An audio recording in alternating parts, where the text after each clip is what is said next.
your story? Well, when I went to live with my dad, I had always done really well in high school. Like, I had like a 4.6 weighted GPA, 3.9 unweighted. So I always had like really good grades, and I went to UNR mainly so that I have different lives than what both my parents had, because I didn't want to be around any of the drugs or anything like that. And so I guess that was my way of having a different future. UNR faced a potential cut of $64 million. As a result, the university has been forced to cut programs that are important to students. The Math and Writing Centers, the Marching Band, the Career Development Center, the Office of Greek Life have already been cut. Numerous temporary faculty members have been cut as well.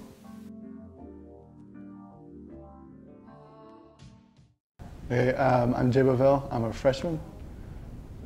I'm 19. So why Nevada? Well, I kind of come from really far away, obviously, 3,000 miles plus.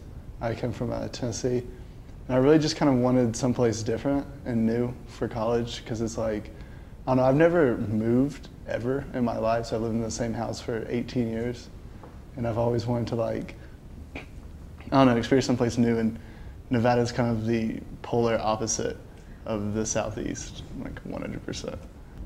Well, because of the budget cuts, I mean, I pay like 100% out-of-state tuition. Like I don't have any scholarships, no breaks or anything.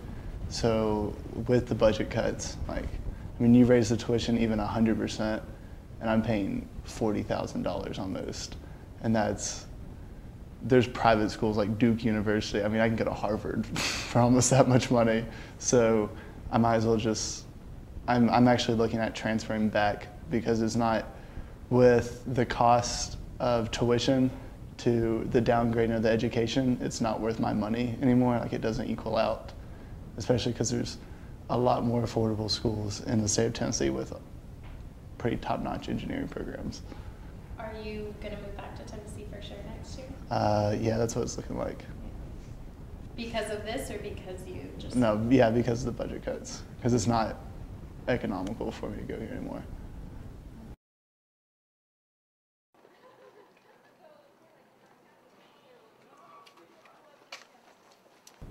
I'm Howard Rosenberg, Professor of Art in the Art Department at University of Nevada, Reno. How is the budget cut affecting you personally? Worrying more than anything else, because the budget cut will come and then we don't know the numbers yet. So until we know the numbers, we don't know exactly how much is apt to be cut. All of the presidents have been directed of all of the institutions to come up with a worst case scenario. Well, when you begin coming up with a worst case scenario, that communicates to everyone on campus, and everyone is worried. And the young faculty members are beginning to be recruited, and I'm afraid that we'll lose them. So all of this feeds into a very uncomfortable feeling, which makes it rather difficult to function. The kids are worried about how much money they're apt to have to pay extra on tuition and fees.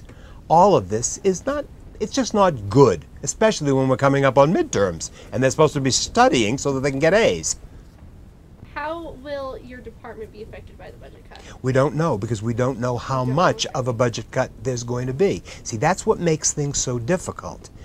Dr. Glick has told all of us that he will at all costs protect the instructional program.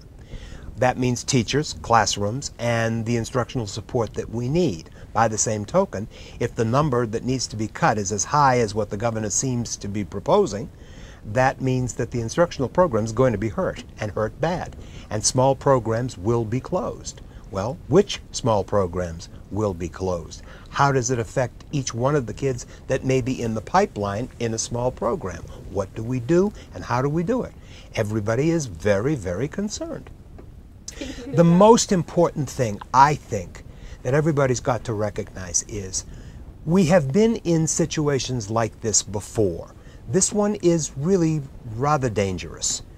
But I've been here for 42 years. I've seen it happen a number of times. We always come out of it with probably very little damage when you come down to it. This one is going to be worse, much worse, because everyone's forecasting that there's not going to be a recovery for at least 2, maybe 3 or 4 years. So that means that belt tightening is going to have to be done, quite a bit. The important thing for me is you kids. I worry about you more than anything else. Not that you're not going to get an education. You will get your education. Problem is, how much money do you have to pay? And while I realize that we are probably among the lowest in the country insofar as tuition is concerned, we are also about lowest in the country when it comes to top paying jobs. Most of our people come from families in service industry and things like that. They don't make a great deal of money. So an extra $200 or $300 can really be rather difficult. I'm hoping that what will happen is the Vice Chancellor for Academic Affairs, Jane Nichols, when she was Chancellor, came up with what I thought was a dynamite plan. We knew that things were going to go up. Cost of living always does. What she proposed was that what we would do is raise tuition 2.5% each year for 5 years. That way we'd not be keeping exactly pace with it, but we'd be coming close. I am hoping that what will happen now, and since I've stepped down off the board, I don't know this, but I'm hoping that what they'll do is come up with a figure, then divide it by 5, and gradually increase tuition and fees as we go along. That will make it a little bit easier for each of you guys to be able to plan. This year, I'm going to have this much. Next year, I need $250 more in order to make it through. That way, you've got it in your head and you know that it's coming, and it's not a 15% fee raise instantly or tuition raise. I'm hoping that's what's going to happen. I do know this. Every member of the Board of Regents is making themselves thoroughly sick trying to figure a way out of this. Believe me. And for all the falderall with the Chancellor screaming, ranting, raving, carrying on like a banshee, he's kept it forefront. Everyone knows that higher education is going to be in trouble. So if indeed they don't take care of business, they can't say they didn't know about it, because God knows he's kept it right in front of their nose. As governor, I'll make it my top priority to make our schools better, a quote by Gibbons while running for governor. Yet Nevada is ranked 50th in high school dropouts and 49th in college-age citizens. However, Nevada is ranked first in the number of jobs requiring post-secondary education. If our state is lowest in higher education, why is school funding one of the first to be cut? In Jim Gibbons' State of the State address, he proposes a 36% cut to higher education. That means millions of dollars taken away from our schools.